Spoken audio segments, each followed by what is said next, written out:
책거리를 해볼까요? 떡들 준비해 오셨어요? 최소한 계란은 삶아 오셔야 되는데. 자, 곡직, 풍내, 급이요, 삼고, 월상지라. 곡직. 자, 직역하자면 계곡이 콧다. 그렇죠. 풍내급, 바람이 급하게 불어온다.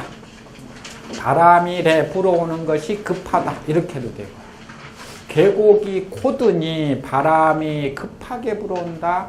바람이 불어오는 게 급하다. 의역하자면 바람이 세차게 불어온다. 그러면 지금 뭘까요? 곧다라는 게. 계곡이 쑥 이렇게 됐다. 그죠? 쑥 이렇게 되니까 직이니까 그죠? 깊은 계곡을 표현하는. 그래서 바람이 싹 불어오는데 아주 거세게 불어온다라는 표현을 하려고 직이라는 표현이지. 산곳, 산이 높으니 월상지라. 달이 상 뜨는 것이 지 더디다. 그래서 산이 높으니 달이 뜨는 게 더디다. 누구시죠? 그 조선 후기에 그 여류 시인 중에 님을 만나기로 했는데 달이 뜨면 님을 만나기로 했어요. 그런데 그 달이 떴는데도 님이 안 오는 거예요. 그래서 왜 안 올까 하고 했더니 아마도 우리 님이 계신 곳은 산이 너무 높아서 달이 늦게 떠서 그러시겠지라고 표현한 게 여기는 이런 표현하고 비슷한 거예요. 사실은 님이 안 온다라는 이야기를 하려니 자존심이 너무 상한 거예요. 벌써 달은 떴으니까 내가 있는 곳에는 님이 벌써 왔어야 되는 나는 지금 뭐 맞은가요? 님한테 바람 맞은 거예요. 바람 맞았다라고 하려니 안 되잖아요. 우리 님이 계신 곳은 너무 산이 높아서 아마도 달이 늦게 떠서 아직도 안 오시나 보다. 조만간에 우리 님 계신 곳도 달 뜨면 오시겠지 뭐 라고 표현한 건데 여기는 산고월상지라고 하는 것도 그런 표현을 하고 싶어요.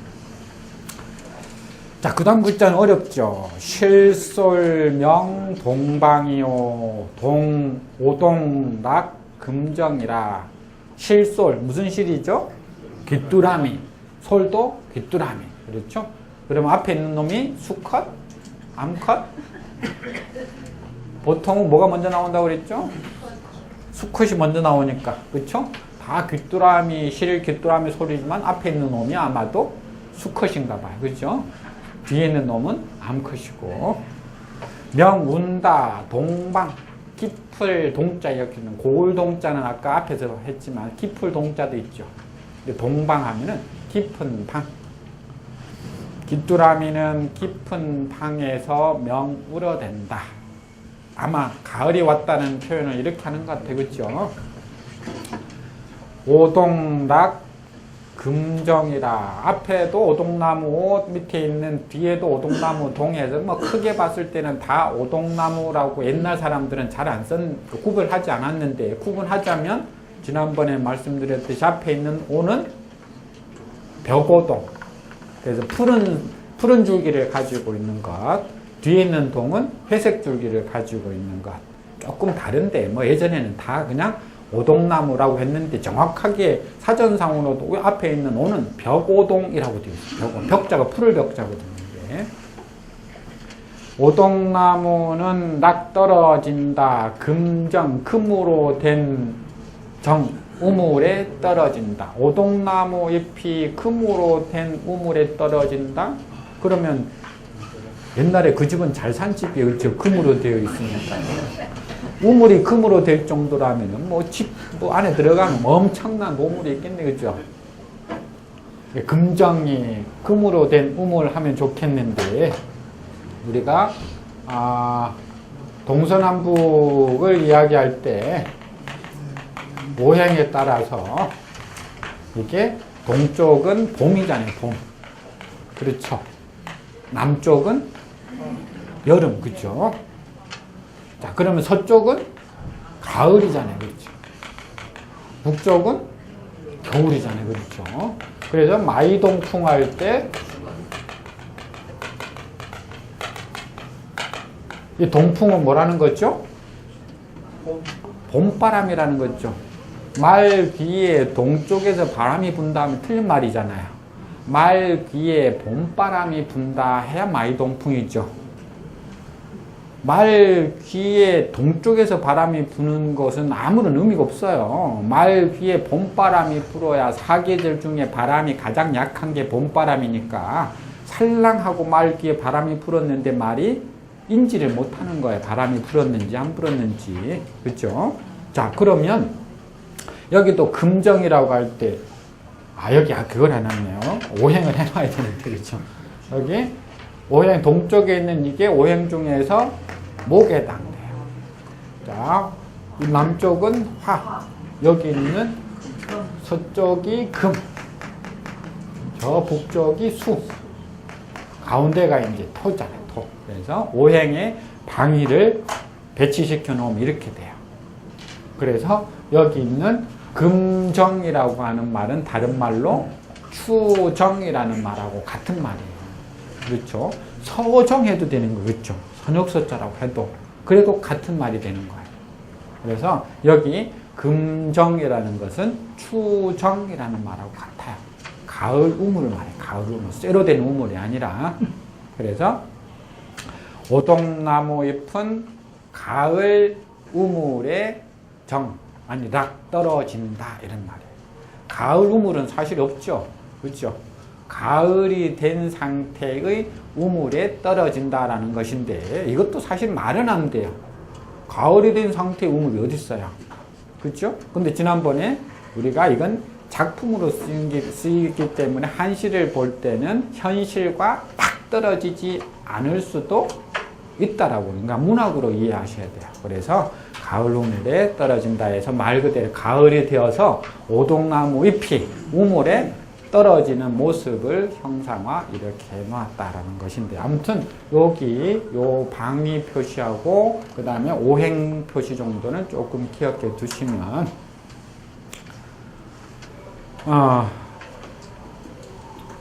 그 다음으로 넘어가 볼까요? 산고 송하리리요 강심 사상유라. 자, 산고 산이 높다. 송하리 소나무 아래에 서 있다. 산이 높다고 하더라도 소나무 아래에 서 있네 이런 말. 참 멋있는 말이죠. 강심, 강물이 깊다. 사상률. 돌석자가 들어가면 뭐가 되죠?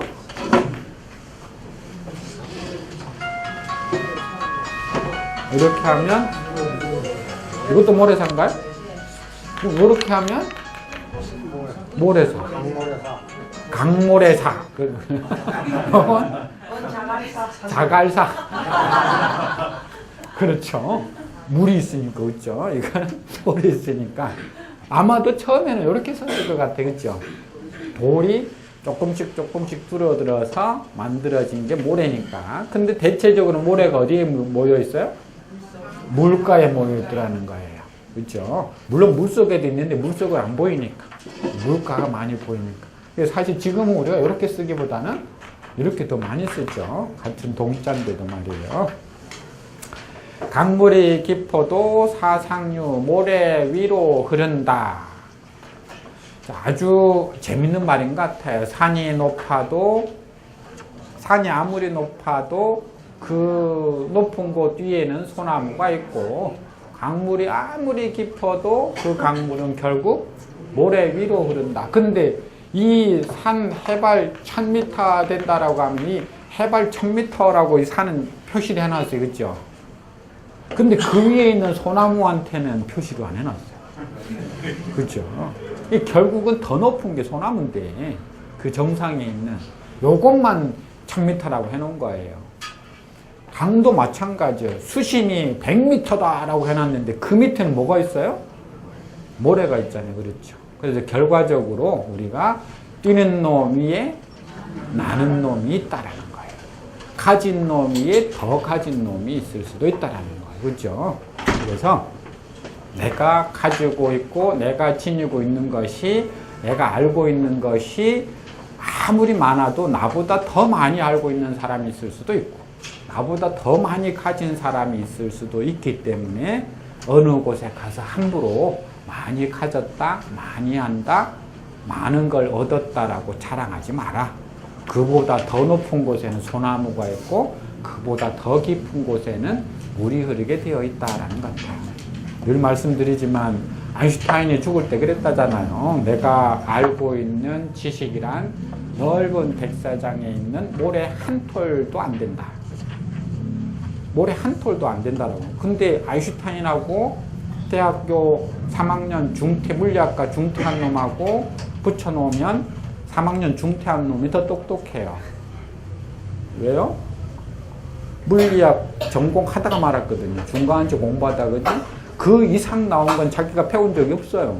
그러니까 거기까지 나온 게 모든 인생의 정답이에요.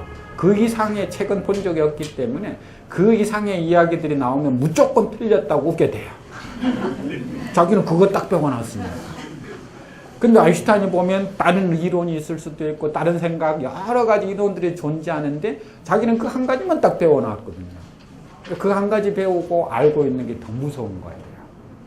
그래서 우리는 다들 그런 세계 속에 살아요. 사실은 그렇죠?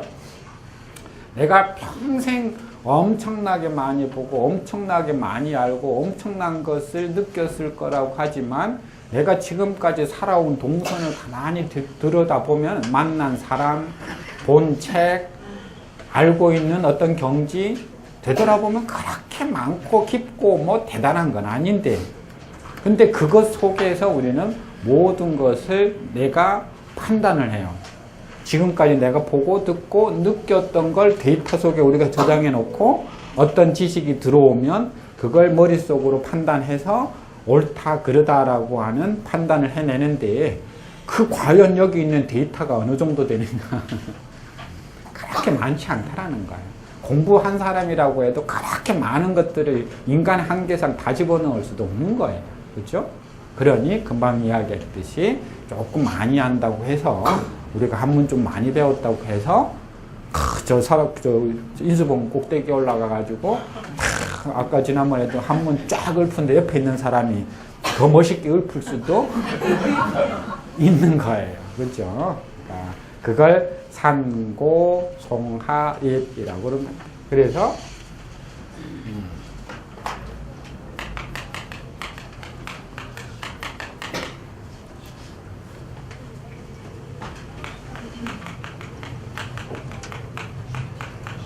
이런 말도 생겨난 것 같아요. 심강은 무성이라는 거. 그렇죠. 깊은 강물인 소리가 없다. 강물이 깊어지면 깊어질수록 소리가 나지 않는 법이다라는 거죠. 반대로 천강이면 어떻게 될까요? 얕은 강이면. 그렇죠. 천강 유성이에요. 그렇죠? 얕을 천자를 써서.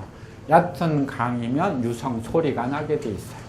그래서 우리 속담이 딱 맞는 거예요. 빈 수레가 요란한 법이에요. 그렇죠. 수레에 짐이 가득 실려 있으면 요란하지 않아요. 그런데 수레가 빈 채로 달리면 엄청 소리가 많이 나요. 그렇죠.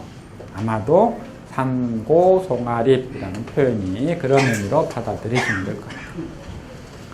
화계 작야우요 화락 금조풍이라. 화계 꽃이 피었네, 그죠? 자, 작야, 어제 작자니까 어젯밤 우비. 그래서 어젯밤 비에 화계 꽃이 피었다. 그런 뜻인 것 같고, 화락 꽃이 졌다, 떨어졌다. 금조풍, 오늘 아침 바람에. 그래서 오늘 아침 바람에 꽃이 떨어졌다. 다 합치니까 꽃이 어젯밤 비에 피더니 꽃이 오늘 아침 바람에 떨어져 버렸네. 사실 요렇게까지는 아닌데, 그죠? 어젯밤에 꽃이 딱 비 오는 바람에 피었다니 오늘 아침에 봤더니 바람이 샥 부니까 다 떨어지고 없더라. 있는 그대로 표현하자면 그런 것인데, 봄이 너무 빨리 지나가고 있는 아쉬움을 어떻게든 표현하고 싶은데 지금 우리도 보니까 이제 어제 바람 불고 뭐 오늘 바람 불고 비 오고 하면 꽃 이제 아마 하루 이틀 사이에 싹 없어질 거예요. 그렇죠? 그러니까 봄이라고 하는 게 요즘 금방 왔다 금방 사라져 버리잖아요. 그렇죠? 그래서 가을을 하고 봄은 짧아지잖아요. 여름하고 겨울은 길어지고. 그래서 그런 짧은 시간이 그 봄이 아쉬운 봄이 빨리 흘러가는 걸 어떻게든 표현하고 싶은데 그 표현을 작야우 금조풍이라는 표현을 빌어서 이렇게 표현해요. 대한득 가무하고 타향봉 고인이라 한자하고 이거하고 또 구분해야 되죠. 이렇게 하면 조, 아침조, 일찍조, 그렇죠? 밑에 간자가 들어가면 한, 가물한, 그래서 대한, 큰 가뭄에 득 얻다, 감우, 단비를 얻다. 큰 가뭄에 단비를 얻고 라는 표현인데 말 그대로 가뭄에 비가 내리면 그게 단비죠. 타향봉 고인이라 타향에서 고인 죽은 사람을 만났네. 요즘 고인은 죽을 고자니까 그렇죠? 삼가 고인의 명복을 빕니다 할 때 고인은 죽은 사람이죠, 그렇죠? 그러면 타향에서 고스트를 만났네 그런 뜻이잖아요, 그렇죠? 타향에서 귀신을 만났네. 이 한문이 어려운 거잖아요, 그렇죠? 고인하면은 이 고자가 죽다 고자도 있지만 옛 고자도 있거든요.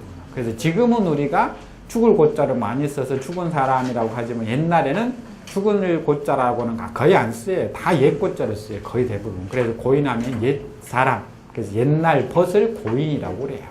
그래서 타향에서 옛 친구를 만났다라는 표현이에요. 그래서 아주 뭔가 반갑고 뭔가 즐거운 어떤 광경을 묘사한 거예요.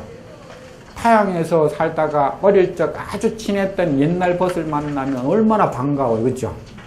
그리고 가뭄에 비가 딱 내리면 얼마나 그 비가 달고 고마워요. 자, 그런 표현이 그래서 뭔가 기대하고 바라는 것이 있는데 그게 딱 이루어졌을 때 어떤 표현들을 하려고 여기 대한득 가무 타향봉 고인이라는 거예요. 바라지도 않았던 내 남편이 이런 가방을 다 하나 사오면 그렇죠? 뭐라고 그래요? 그렇죠. 대한득 가무라고 합니다. 화호 난화고리요 지인 미지심이라. 화호할 때 화만 그림화도 있지만 그리다 화라는 것도 있어요. 그래서 화호하면은 호랑이를 그리다라는 뜻이에요. 난 어렵다. 화골 뼈를 그리다. 그래서 난화골 하면 뼈를 그리기가 어렵다. 호랑이를 그리는데 뼈를 그리기는 어렵다. 그렇죠? 우리 호랑이 그림 보니까 뼈 그려놓은 그림은 못 보셨잖아요. 그렇죠? 호랑이 가죽은 그려놓았는데 왜냐? 호랑이 뼈가 안에 들어있어서 그걸 알기가 어려워서 그냥 겉에 있는 것만 그려놓은 것처럼 지인 미지심이라. 사람을 알기는 알지만 지인 미지심이라. 이 미자는 아직 아니다 미자예요. 현재 시점까지 부정해 줄 때 미자를 써요. 미지심, 아직까지 그 사람의 마음을 알지는 못했다. 그래서 지인 미지심 하면은 우리가 저 사람 이런 사람이야 라고 하는 건 알지만 그 사람의 본심이 어떤 것인지를 우리가 다 알기는 어렵더라. 그래서 평생 이불 덮고 같이 생활한 남편이나 아내도 가끔은 미지심이잖아요. 마음을 잘 모르잖아요. 그렇죠? 엉뚱한 말, 엉뚱한 행동 할 때 보면은 참 알다가도 모를 사람. 우리가 그런 말을 해요. 이게 지인 미지심이라는 거예요. 알 듯한데도 그 사람 본 마음을 다 모르더라요. 미지심이니까 세상은 존재하는 거예요. 만약에 다 지심 알아버리면 모든 가정은 다 파탄나요. 제가 그랬죠. 대한 모든 남자는 딱 두 가지 종류라고 그랬죠. 바람 피운 남자와 바람 피울 남자. 두 종류밖에 없는 거 있죠. 알아봐요. 이건 뭐 집 다 거들나는 거예요. 미지 힘이니까 사는 거예요. 그렇죠? 아닌가요? 인정 안 해주시네. 넘어가죠, 그러면. 수거불구해요 언출 난갱수라. 수거 물이 가다. 불부 다시 붙자죠. 다시 돌아오지 않는다. 물이 거 한번 흘러가면 다시 돌아오지 않듯이 언출 말이 한번 출 밖으로 나오면 난 어렵다. 갱 다시 수 거두다. 다시 거두어 들이기 어렵다. 그래서 수거불부해요 하면은 물이 흘러가면 다시 돌아오지 않는 것처럼 언출 난갱수라 말이 입 밖으로 나오면 다시 거두어 들이기 어렵다. 그래서 말이라는 게 그만큼 조심해야 되는 것이다. 뭐 이건 다들 아실 것 같고요. 학문 천재보요 탐물 일조진이라. 학문 글을 배우는 거네요. 그렇죠? 천재 제자만 조심하면 되네요. 우리 천재 일우의 기회다라고 할 때 제자는 실을 제자도 있고 그러면 천재 일우 하면 천번 싫다라는 뜻인가요? 아니잖아요. 그렇죠? 천재 일우의 기회다. 한 번 만날까 말까 하다. 천년이 있죠. 해년자도 있어요. 아니 해제자도 있어요. 천재나 천년이나 같은 표현이에요. 천년에 한 번 만날까 말까 한 기회를 우리가 천재 일우의 기회라고 했으니까 여기 천재보도 천년이라는 뜻이에요. 그래서 글을 공부하는 것은 공부를 해두면 천재보다 천년 동안 보배가 될 수 있는 것이다. 하지만 탐물, 탐할 탐자죠. 물건을 탐하다. 일조 하루아침에 진, 티끌 진자니까 하루아침에 티끌이다. 그래서 물건을 탐내게 되면 하루아침에 티끌이다. 물건을 탐내어서 그것을 가졌다 하더라도 내가 가진 것은 하루아침에 티끌이 방 안에서 살짝 돋아났는데 그 티끌 혹시 출처 찾아보신 분 있으세요? 어디 갔는지 싹 사라지고 없어요. 그죠? 그것처럼 우리가 물건이라는 것은 영원히 소유할 수 있을 것 같지만 이 티끌처럼 언제 사라져 버릴지 몰라요. 하지만 무엇은요? 공부는, 학문은 천년 동안 보배로 삼을 수 있다. 뭐 그래서 그런지 모르지만 우리가 공술의 공수가라고 그러잖아요. 그렇죠?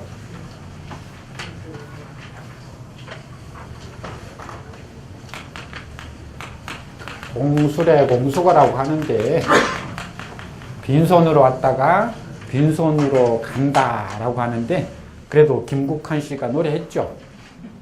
그래도 옷 한 벌은 건졌잖소라고 하는데 그 뭐 옷도 뭐 없어지는 거잖아요. 그렇죠? 근데 어떤 사람의 말에 의하면 알고 있는 것은 가져간다. 재산은 못 가져가도 알고 있는 것은 가져간다. 그런지 안 그런지 모르지만 아무튼 학문은 천재보라고 하는 이야기를 그렇게 이해하신다면 정말 천재보일 수 있을 것 같아요. 마지막으로 다음 장 32페이지요. 문장 이태백이요 필법 왕희지라. 문장은 이태백이요. 이태백은 태백성을 보고 어머니가 태백상을 꿈꾸고 나왔다라고 해서 자를 태백이라고 지었는데 다 아시다시피 이백이라는 사람이 있죠. 근데 워낙 술을 좋아해서 자기가 뭐라고 그랬어요? 자기는 주선이다. 주선이라 불러다오. 술에 있어서는 신선내 버금갈 정도다. 그래서 우리가 백자를 빼버리고 흔히들 주태백이라고 이렇게 하죠. 주태백이라고 이야기하는 게 주태백이라고 이야기하는 게 다음에 200 나올 때 다시 한번 자세히 설명드릴게요. 필법 왕희지. 필법은 왕희지다. 말 그대로 글씨는 왕희지가 최고다라고 해서 자기 아들인 왕헌지하고 합쳐서 이왕이라고 그러죠. 왕헌지하고 합쳐서 이왕이라고 우리 이왕. 그래서 대왕은 왕이지, 소왕은 왕헌지, 받칠 헌자 써서요. 그래서 뭐 워낙 지난번 한번 이야기했죠. 18개의 독을 다 소모하면서까지 붓글씨 연습했다고 했었잖아요. 안 했었죠? 다음 반에 이야기했었죠. 원래 스승이 없었는데 집에 큰 독이 18개가 있었다고 그랬죠. 그 18개 독에 물을 채워놓고 그 물을 다 붓글씨 연습하는데 다 쓰고 나니까 왕이직 하는 말이 이제야 글씨가 조금 써진다 그랬다 그래요. 그 독 하나, 장독 있잖아요. 장 담는 독. 그 하나 아마 소비하려면 엄청난 시간이 걸릴 거예요. 지금으로 따지면 굳이 그거 하실 필요 없어요. 여러분들이 쓰시는 볼펜이나 연필이나 이걸 쓰면 버리지 마시고 한번 모아둬 보세요. 볼펜을. 그래서 이 볼펜이 수백 자루가 다 모여졌을 때, 다 쓰고 나서 모여졌을 때 이제야 한문이 조금 써진다는 거예요. 조금 이제 보인다라고 하는 말하고 똑같은 거예요. 그죠? 그만큼 붓글씨를 열심히 연습해서 자기 아들 왕언지한테 18개 독을 주면 너도 써라 그랬다고 그래요.